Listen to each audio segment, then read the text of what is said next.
జోషి గారు, భ్రమల్లో మాత్రం ఉండకండి. రేపటిదాకా సమయం ఇవ్వండి. కాలేజ్ తెరుచుకుంటుంది. సరే, నేను కూడా ఇక్కడే ఉంటాను భీమరావు. నువ్వు కాలేజ్ ఎలా తెరిపిస్తావో చూస్తాను. అన్నట్టు వెళ్తూ వెళ్తూ ఒక సలహా ఇచ్చి వెళ్తాను. ప్రభుత్వ పని, ప్రభుత్వ అధికారి కొంపతీసి కాలేజీ తెరిపించే విషయంలో నువ్వే స్వయంగా జైలుకి వెళ్తావేమో, అర్థమైందా?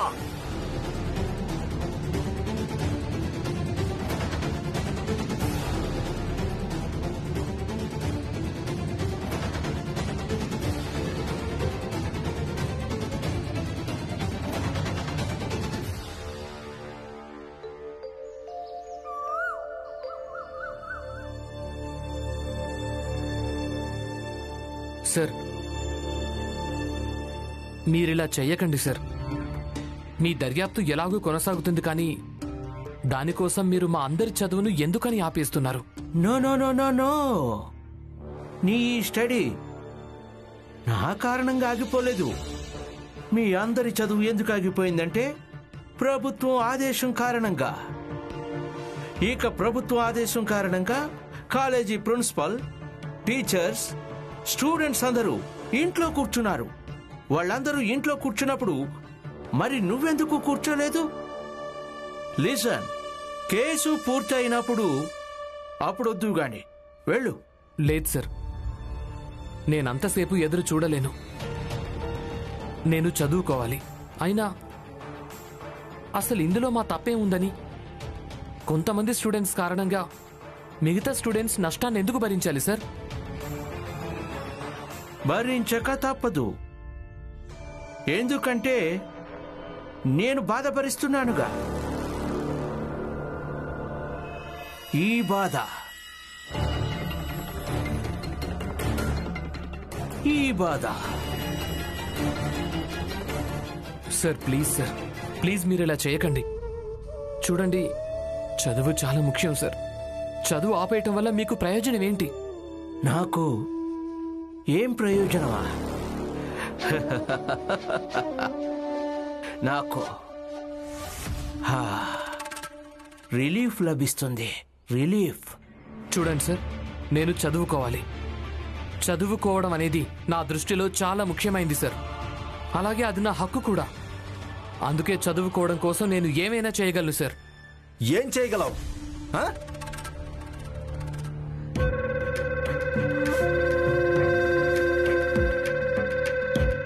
చెప్పు, ఏంటి? ఏం చేయగలవు భీమరావు? నమస్తే సార్. భీమరావు, ఈరోజు నువ్వు నాకు చెప్పు నువ్వు అసలు ఏం చేస్తానని ఈయన్ని బెదిరిస్తున్నావు? తెలుసా ఈయన ఎంత పెద్ద అధికారం? చెప్పు, ఏం చేస్తావా? నరోత్తమ్ జోషి,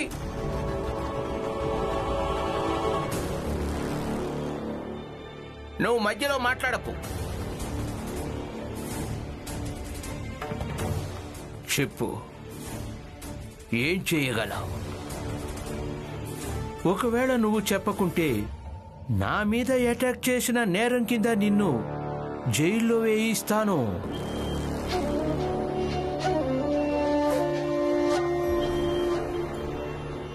ఒకవేళ మీరు అలా చేస్తే సార్, నేను కూడా వెళ్ళి మీ మీద కేసు పెడతాను. దర్యాప్తు పేరుతో విద్యార్థులందరి చదువును మీరు ఆపేశారు అని. ఓ, అంటే నువ్వు నా మీద ఇప్పుడు కేసు పెడతావా? పెట్టు, నేను కూడా చూస్తాను. నాకు వ్యతిరేకంగా ఎఫ్ఐఆర్ ఎవరు రాసుకుంటారో. ఇప్పుడిక తేలిపోవలసిందే. నేరుగా నీకు అలాగే నాకు మధ్య. భీమరావు, అసలు నువ్వేమంటున్నావు? చూడు, స్వయంగా వీళ్లే ప్రభుత్వాన్ని నడిపిస్తున్నారు. నువ్వు ఈయన మీద కేసు ఎలా పెట్టగలవు? లేదు, ఏ పోలీస్ స్టేషన్లో కూడా ఈయన మీద ఎఫ్ఐఆర్ రాసుకోరు. సార్, నాకు అర్థం కాని విషయం కూడా అదే సార్. వీళ్ళు ప్రభుత్వాన్ని నడిపిస్తారు. నిజానికి అందరికంటే ఈయనకే ఎక్కువగా అర్థం కావాల్సింది సమతుల్యతతో పాటు అన్నింటినీ ఎలా చూసుకోవటం జరుగుతుందో. కానీ ఈయనకు అర్థం కావటం లేదు. పైగా నా మాట వినడానికి కూడా సిద్ధంగా లేకుంటే నేనేం చేయాలి? నేను చదువుకోవాలి సార్. కాలేజ్ తెరిపించడం కోసం నేను ఏదో ఒకటి చేయక తప్పదు. వెళ్ళు వెళ్ళు, ఏం చేస్తావో చేసుకో, నేను చూస్తాను నువ్వు నన్ను ఏమి చేయగలవో. వెళ్ళు.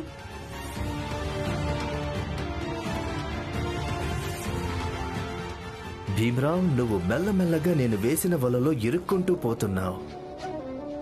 నువ్వు ఈ వలలో నుంచి ఎలా బయటపడతావో నేను కూడా చూస్తాను. అక్కడ పెట్టు. సార్, ఎఫ్ఐఆర్ రాయించాలి. ఎవరి మీద? ఆంగ్లేయ అధికారి, పెద్ద పదవిలో ఉన్నారు. ఆయన పేరు స్టీఫెన్ మాల్టిన్. ఏంటి, స్టీవెన్ మాల్టినా? అంత పెద్ద అధికారి మీద ఏం మాట్లాడుతున్నావు భీమ్రావ్? నీకు మెదడేమైనా చెడిపోయిందా? నువ్వు ఎవరి పేరైతే చెప్తున్నావో ఆయన ఇక్కడికి వచ్చి నా ఉద్యోగాన్ని పీకేయగలడు. అంత పెద్ద అధికారి మీద ఎఫ్ఐఆర్ నేను రాయలేను. కానీ ఆయన తప్పు చేస్తున్నారు సార్. ఆయన ఎంత పెద్ద పదవిలో ఆయన ఉండని కానీ తన పదవిని ఇలా దుర్వినియోగం చేయడానికి వీల్లేదు కదా. చూడు, ఏంటంటే ఆయన పెద్ద అధికారి, ఏమైనా చేయగలడు. ఇక నువ్వు ఇక్కడి నుంచి వెళ్ళు. ఇక ఆయన ఏం చేస్తున్నాడో అది కేవలం చూస్తూ ఉండు. చూస్తూ ఉండాలా? అలా ఎలా చూస్తూ ఉండాలి? చూడండి సార్, మీరు ఎఫ్ఐఆర్ రాయండి, లేదంటే నేను న్యాయస్థానానికి వెళ్తాను. ఈ మాత్రం చట్టం నాకు కూడా తెలుసు. ఎప్పుడైనా పోలీసులు ఎఫ్ఐఆర్ రాసుకోవడానికి నిరాకరించినప్పుడు అప్పుడు న్యాయస్థానం తలుపుల్ని తట్టొచ్చు అని. అయితే న్యాయస్థానానికి వెళ్ళు. న్యాయస్థానానికి ఎందుకు? వైస్రాయ్ దగ్గరికి వెళ్ళు. కానీ గుర్తుపెట్టుకో, ఆయన ఆంగ్లేయ ప్రభుత్వ అధికారి, ఎవరో ఇల్లు నిర్మించే సాహెబ్ కాదు. తన మీద నువ్వు గెలవడానికి. ఇది సరైంది కాదు సార్. ఇలా పోలీస్ అధికారి అయ్యుండి ఒకరిని భయపెట్టడం సరైంది కాదు.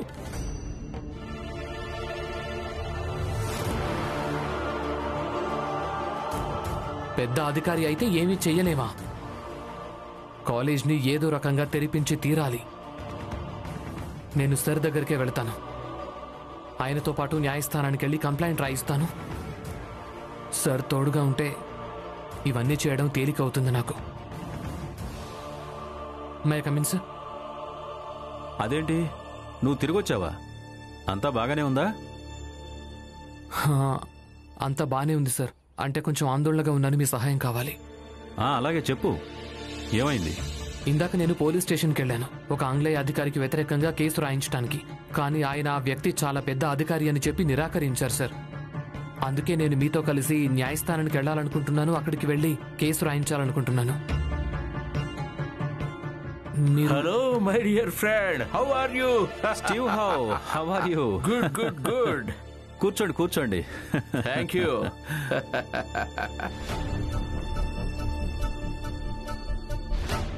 స్టీఫెన్ నాకు చాలా పాత స్నేహితుడు. స్నేహితుడేంటి, ఈయన నాకు చాలా సహాయం చేశాడు. నేను న్యాయవాదం చేసినప్పుడు అప్పుడు ఈయన నాకు చాలా సహాయం చేశాడు. సరే. స్టీఫెన్, ఇతను భీమరావు, చాలా మేధావి. చూస్తుండే ఒకరోజు చాలా పెద్ద లాయర్ అవుతాడు. Good, very good. ఒక గ్లాస్ నీళ్లు తీసుకొస్తావా?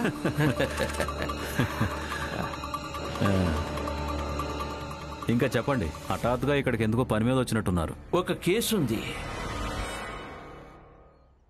అది నువ్వే నా కోసం వాదించాలి. అఫ్ కోర్స్, మీకోసం ఏ కేసైనా వాదించగలను. చెప్పండి.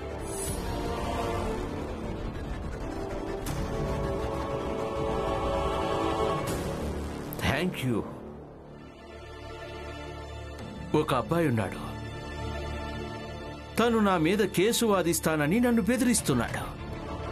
అన్నట్టు భీమరావు కూడా ఎవరి మీదో న్యాయస్థానంలో కేసు రాయిస్తానని చెప్తున్నాడు. చెప్పు, ఏమైంది? లేదు సార్, మరీ అంత అవసరమేమీ లేదు. తర్వాత చెప్తాను. ఇప్పుడు నేను ఇంటికి వెళ్ళిపోవడం మంచిది. రమ తొందరగా రమ్మని చెప్పింది. కూరగాయలు కూడా తీసుకుని వెళ్ళాలి. సరే, నువ్వు వెళ్ళు.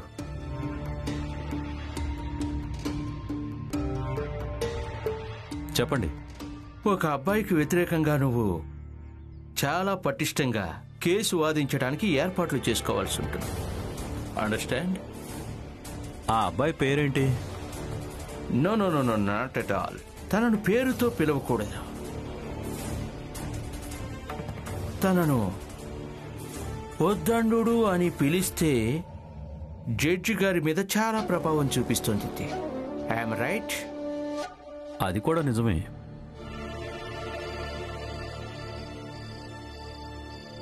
మీరు లాయర్ గారికి అన్ని విషయాలు చెప్పుండాల్సింది. ఆయన ఎవరికి తోడుగా ఉండాలో ఆయనే నిర్ణయించుకుంటారు. న్యాయానికా లేక స్నేహానికా? ఒకవేళ చెప్పుంటే ఆయనది ఎంపిక కంటే ఎక్కువగా ధర్మ సంకటంలో పడిపోయి ఉండేవారు. ఇక అన్ని విషయాలు తెలుసుండి కూడా ఆయన్ను ధర్మ సంకటంలో పడేయటం నాకు సరైంది అనిపించలేదు నాన్న. ఇదే కదా సమస్య. అందరి గురించి మీరే కంగారు పడతారు. భీమ్ చెప్పింది నిజమే. వాడి నిర్ణయం సరైందే. దాంతోపాటు వీడికి సమస్యను పెంచేది కూడా.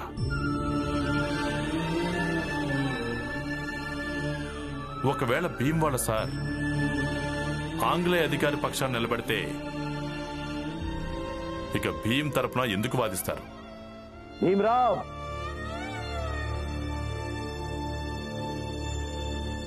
ఈయన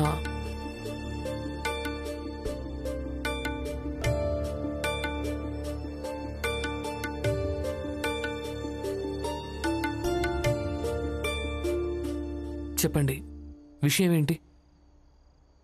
నీ కారణంగా ఆంగ్లేయ ప్రభుత్వం తరపున మహారాజు దగ్గరికి ఒక నోటీస్ వచ్చింది. మహారాజు ఎవరికైతే ఆర్థిక సహాయం చేశాడో అంటే నువ్వు ఒక ఆంగ్లేయ పెద్ద అధికారికి వ్యతిరేకంగా కేసు పెడతానని బెదిరించావు. ఇక ఇది ఆంగ్లేయ ప్రభుత్వానికి అవమానించినట్టు అనిపిస్తోంది. ఇక అందుకోసం పరువు నష్టం కింద 200 స్వర్ణ నాణేలు మహారాజుకి శిక్ష రూపంలో ఆంగ్లేయ ప్రభుత్వానికి ఇవ్వాల్సి ఉంటుంది.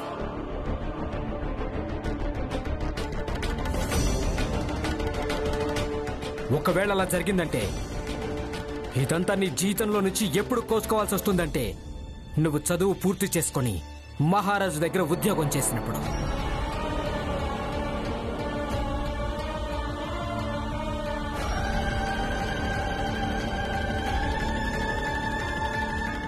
ప్రచండదేవ్ గారు, ఆ భీమ్రావ్ నా వలలో పూర్తిగా ఇరుక్కుపోయాడు. ఏ సమాచారం వచ్చిందంటే ఆంగ్లేయ అధికారి ఆ భీమ్రావ్ మీద ఏ కేసు పెట్టాడో అది భీమ్రావ్ సారే వాదిస్తున్నాడు. ఆంగ్లేయ అధికారి భీమ్రావ్ జాతకం మొత్తం తీశాడు. కేవలం ఇదే కాదు, విషయం ఎంత దూరం చేరుకుందంటే సాహాజీ మహారాజు కూడా శిక్ష రూపంలో 200 స్వర్ణ నాణాల్ని పంపించాలని ఆజ్ఞాపించడం జరిగింది. ఆహా, నిజంగా చాలా బాగుంది. అంటే ఏంటంటే ఆ భీమ్రావ్ ఇప్పుడు ఆంగ్లేయ ప్రభుత్వం అలాగే సాయాజీ మహారాజు మధ్యలో నలిగిపోతున్నాడు. చాలా బాగుంది, చాలా బాగుంది. అన్నట్టు మీరందరూ కూడా నిజంగా మెచ్చుకోదగ్గ పని చేశారు. అందుకే ఈరోజు నేను విందుకి ఏర్పాట్లు చేశాను.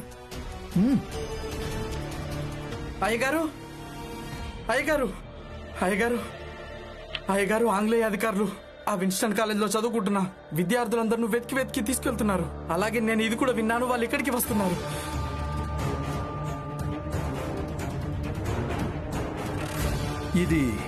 ఇది ఏమాత్రం మంచిది కాదు. మీరంతా ఇక్కడి నుంచి వెళ్ళండి, లేదంటే గందరగోళం అయిపోతుంది.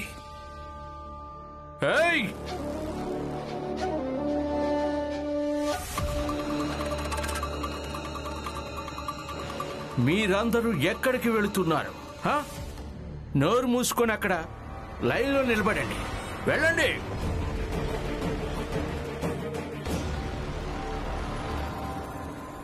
నచ్చ చెప్పండి.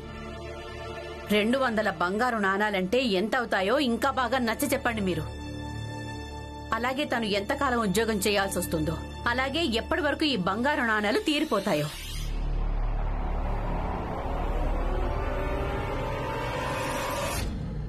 మీరు మహారాజుకు నా తరపు నుంచి ఉత్తరం ఇవ్వగలరా? ఎలాంటి ఉత్తరం?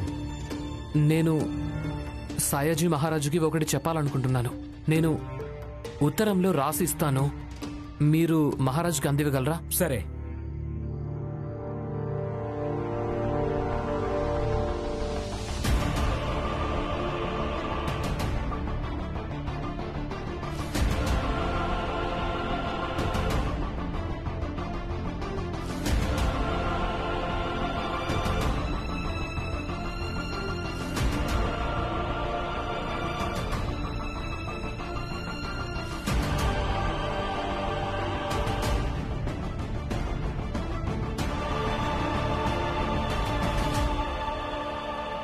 నేను మీ అందరినీ ఒకటి అడగొచ్చా? ఇంత రాత్రి వేళ మీరంతా ఇక్కడ ఏం చేస్తున్నారు? మీ అందరికీ చెవుడేమైనా వచ్చిందా? జవాబు ఎందుకు చెప్పడం లేదు? మీరు ఖచ్చితంగా అడగచ్చు, మేము జవాబు చెప్తాం.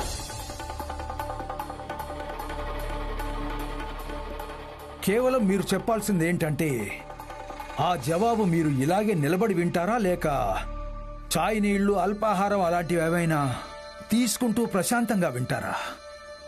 నో కూర్చోవడం, నో చాయ్, నో వాటర్. నేను ఏ విషయం అడుగుతున్నానో ఆ విషయానికే తిన్నగా జవాబు చెప్పు. వీళ్ళంతా కూడా ఇంత రాత్రి నీ దగ్గర ఏం చేస్తున్నారు చెప్పు. నాకు ఒక సంస్థ ఉంది. ఇక ఈ పిల్లలందరూ అందులోనే పనిచేస్తారు. ఇక మా పని ఒక్కటే, వేర్వేరు ఊర్లకెళ్ళి మేము ఏం చేస్తామంటే, ఈ ఆంగ్లేయ ప్రభుత్వం వాళ్లకు శత్రువు కాదని, నిజానికి శ్రేయోభిలాషి అని చెప్పు. గుడ్, అదే చేస్తాం. ఇక ఇతను నరోత్తమ్ జోషి. ఇతను నాకేం చెప్తున్నాడంటే, ఈరోజు కాలేజీలో ఏం జరిగిందో ఇది చాలా బాధాకరమని, కాలేజీల్లో ఈ మధ్య దేశ విద్రోహ కార్యక్రమాలు జరుగుతున్నాయి అని. ఇక అంతకంటే ఎక్కువ బాధ ఏ విషయంలో అంటే, అక్కడ ఒక చిన్న జాతికి చెందిన అబ్బాయి, వాడి పేరేంటి? భీమ్రావ్. భీమ్రావ్. వాడు మీ మీద కేసు పెడతానని బెదిరించాడట. బెదిరించడం వల్ల ఏమవుతుంది? వాడికి కేసే ఎవరు తయారు చేయలేదు. నేనే స్వయంగా వాడి మీద కేసు పెట్టాను. రేపు ఉదయం కల్లా కేసు ఫైల్ అయిపోతుంది. అన్నట్టు మీ అందరికీ ఈ టీం ఉంది కదా, అది ప్రజల దగ్గరికి వెళ్ళి ఏం చెప్తోంది? ఆంగ్లేయ ప్రభుత్వం మీ అందరికీ శత్రువు కాదని, శ్రేయోభిలాషని. చాలా మంచి పని చేస్తున్నారు, చేస్తూ ఉండండి. Good night. ఎక్స్క్యూజ్ మీ, చాయ్ అరువు ఉండిపోయింది.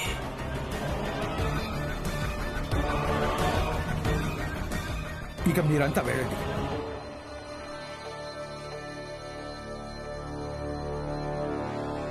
భీమ్రావ్, ఇక నువ్వు ఇరుక్కున్నట్టే.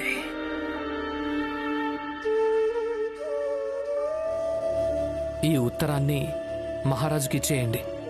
ఇందులో ఏం రాశానంటే, సాయాజీ మహారాజు మీద పరువు నష్టం దావా ఎప్పుడు వేయటం జరుగుతుంది అంటే, న్యాయస్థానంలో ఇలా అని రుజువైతే గనక ఆంగ్లేయ అధికారి ఒప్పు అని. ఇక మహారాజు ద్వారా ఆర్థిక సహాయం పొందిన భీమ్రావుది అంటే నాది తప్పు అని. అలాగే ఒకవేళ న్యాయస్థానం తీర్పు ఆంగ్లేయ అధికారి పక్షాన్ని వస్తే గనక ఆయన ఖచ్చితంగా 200 స్వర్ణ నాణేలు ఇచ్చేయడమే మంచిది. ఇక ఆ ఖర్చు మొత్తం నేనే భరిస్తాను. మీరు కేవలం ఇది మహారాజుకి ఇచ్చేయండి చాలు. అలాగే దీనికి మహారాజు జవాబు కూడా నాకు చెప్పండి.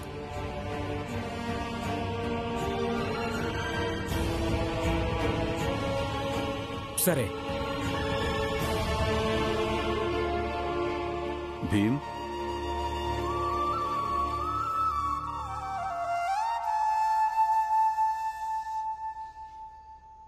ఈ పోరాటం కేవలం నీకు అలాగే ఆ అధికారి మధ్యలోనే లేదిప్పుడు. నిజానికి ఈ పోరాటంలో ఇప్పుడు చాలానే పణంగా పెట్టబడ్డాయి.